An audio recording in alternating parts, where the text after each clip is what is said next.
Jangan lupa subscribe YouTube channel Metro TV News dan jangan lupa nyalakan notifikasinya. Ya pemirsa, akankah kunjungan Ketua DPR Amerika Serikat Nancy Pelosi mengakibatkan agresi militer Cina ke Taiwan? Kita akan tanyakan langsung kepada pengamat militer dan keamanan Koni Rakundini Bakri. Mbak Koni, selamat malam. Selamat malam. Mbak Koni, kedatangan pejabat tinggi Amerika Serikat Nancy Pelosi ini membuat tensi Amerika Serikat dan Cina ini meningkat ya. Apakah kemudian alasan kedatangan Nancy Pelosi ke Taiwan dengan dalih mendukung demokratisasi di sana ini bisa diterima atau tidak, Mbak Koni? Kalau boleh saya jawab langsung, tidak.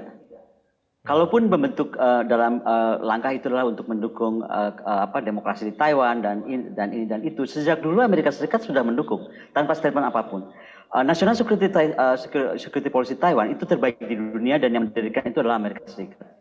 Kemudian semua peralatan perang, semua kebijakan defense dan lain-lain itu juga sangat berhubungan dengan Amerika Serikat. Jadi kalau itu dianggap pendukung, memangnya ada konstelasi apa atau ada eskalasi apa sehingga membuat Nancy Pelosi harus hadir di Taiwan? Itu pertanyaan saya nomor satu. Gitu. Tidak ada yang melarang beliau ke sana, tetapi untuk apa? Yang saya khawatirkan adalah Amerika Serikat bersama negara-negara NATO, gitu kan, dan aliansinya ini sedang bingung mau keluar dari wilayah perang Ukraina dan Rusia. Karena sudah seperti saya ingatkan dari awal memasuki musim dingin, negara-negara Eropa akan suffer dengan sanksi yang diberikan kepada Rusia secara gegabah dan ternyata backfiring kepada negara-negara NATO yang menurut saya sedang mulai falling down gitu. Nah, untuk itu kan diperlukan exit door, tetapi kita harus kutuk keras kalau exit door itu menggeser perang tersebut ke kawasan kita. Dan saya sepakat kalau ini dikatakan oleh Menteri Luar Negeri Cina gitu bahwa ini adalah pelanggaran serius terhadap one China policy. Saya lulusan sekolah perang di Amerika Serikat dan saya lulusan sekolah perang di Taiwan. Jadi saya tahu betul bahwa ketika one China policy kita harus konkret. Apa itu maksudnya one China policy?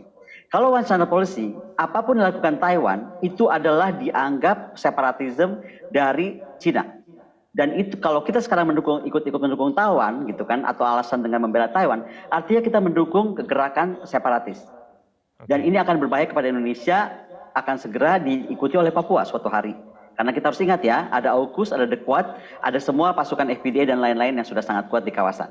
Jadi ketika Amerika nanti memutuskan Papua akan diambil, itu akan mudah. Sama halnya dia bisa masuk dengan ke Taiwan menyatakan hal ini. Karena nggak ada eskalasi apapun tiba-tiba menyatakan mendukung Taiwan. Emang tahunya diapain sama Cina, kan dia apa-apain gitu.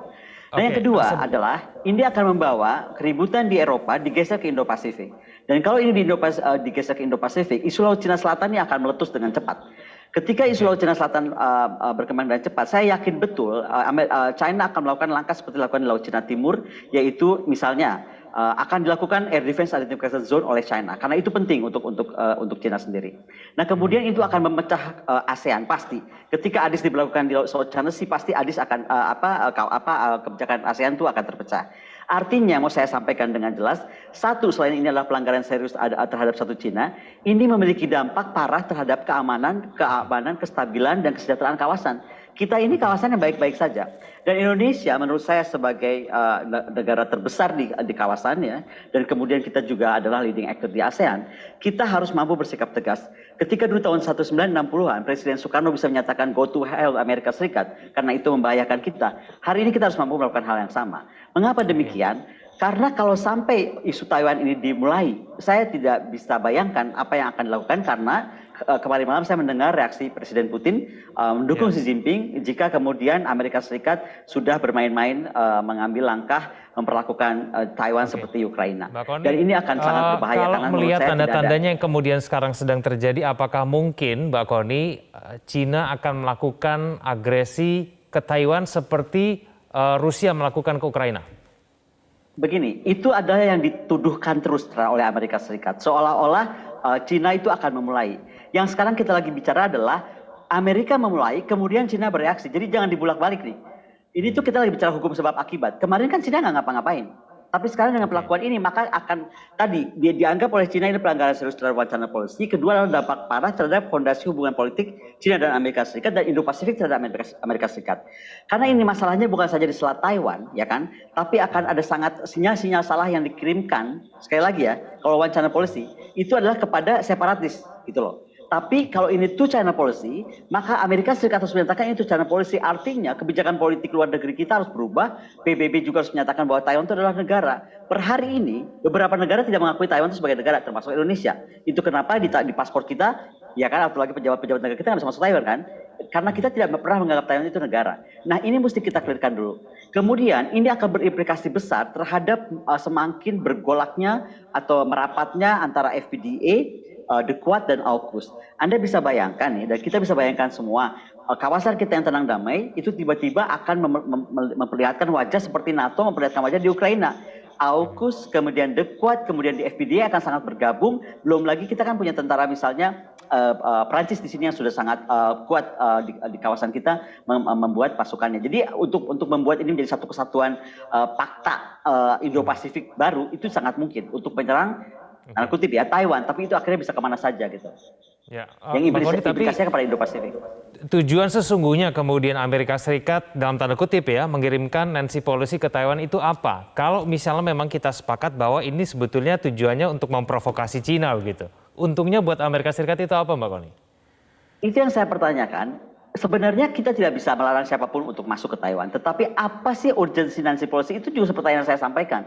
Sebenarnya apa urgensi Amerika Serikat untuk masuk ke Taiwan sekarang dengan menganggap bahwa mereka akan stand out for Taiwan? Emang Taiwan diapain? Makanya saya yakin betul ini adalah sebenarnya langkah menyelamatkan wajah Amerika Serikat dan kawan-kawan, yaitu aliansi Coalition of the Willing, untuk sebenarnya pengalihan isu dari perang Ukraina dan Rusia yang sebenarnya mereka sudah, menurut saya somehow sudah kalah gitu loh terhadap apapun kebijakan terhadap Rusia kan backfiringnya terhadap bukan saya kepada Eropa tapi kepada juga dunia dan juga kepada Amerika Serikat. Nah untuk itu kemudian sepertinya akan dialihkanlah kemudian isu tersebut ke kawasan kita dan ini yang kita harus tolak betul.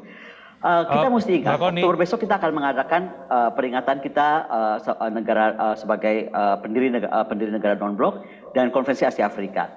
Patut kita ingat betul apa yang diisi dalam Dasar Bandung. Salah satu poin yang disampaikan oleh Presiden Soekarno dan sangat penting terkait dengan apa yang dilakukan Amerika Serikat sekarang adalah harusnya segera dihapuskan aliansi pertahanan di muka bumi ini. Coba lihat apa yang dilakukan NATO terhadap Ukraina dan bagaimana reaksi Rusia. Dan sekarang kita lihat jika ini terjadi, kita akan pastikan 100% The AUKUS, FPDA, The Quad itu akan bersatu untuk merespon kepada China. Mbak Koni, itu artinya jadi damai itu akan sangat bergolak. Oke, Mbak Koni, jadi kemudian sikap Indonesia terhadap kemudian ada potensi eskalasi politik yang terus akan semakin meningkat di sana, apa yang harus kita lakukan? Sikap seperti apa kemudian yang paling pas untuk hal ini? Sikap yang paling pas adalah kita revisit apa yang dilakukan oleh Presiden Soekarno. Itu saya sampaikan dan kebetulan menurut saya Presiden Jokowi memiliki semangat yang sama dan keberanian yang sama ya.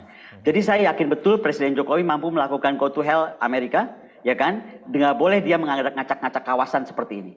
Ini kawasan kita yang bertanggung jawab. Even though gitu, China misalnya melakukan sesuatu, biarkan kita negara kawasan bersama ASEAN menyelesaikan dengan China. Kenapa mesti Amerika Serikat datang tiba-tiba tanpa kita minta bantuan? Gitu loh. Sama halnya saya juga heran karena saya kan memperhatikan nggak ada eskalasi apapun di Taiwan kecuali di Taiwan tiba-tiba di-attack atau kemudian diganggu gitu kan. Tadi pada saat berita disampaikan seolah-olah ada penggelaran besar-besaran dari postur China. Jangan salah, China itu melakukan gelar besar-besaran karena Amerika kemarin menyambut kedatangan Pelosi itu sudah mengeramkan 4 kapal perang dan salah satunya itu kapal induk. Ketika kita bicara kapal induk, itu satu flotila bergerak gitu. Jadi kekuatan udara, surveillance, semua kemampuan apapun deploy. Otomatis China harus bereaksi. Nah ini yang saya sampaikan bahwa kalau ini diteruskan, apa juga reaksi Indonesia? Buat saya yang paling penting, Indonesia ini kemarin baru melakukan sebuah exercise besar-besaran ya, Super Garuda Shield atau Supra Garuda Shield. Jangan salah ketika kita melakukan Garuda Shield kemarin, kita itu dilihat dunia seolah-olah kita menjadi bagian dari Amerika Serikat dan kawan-kawan.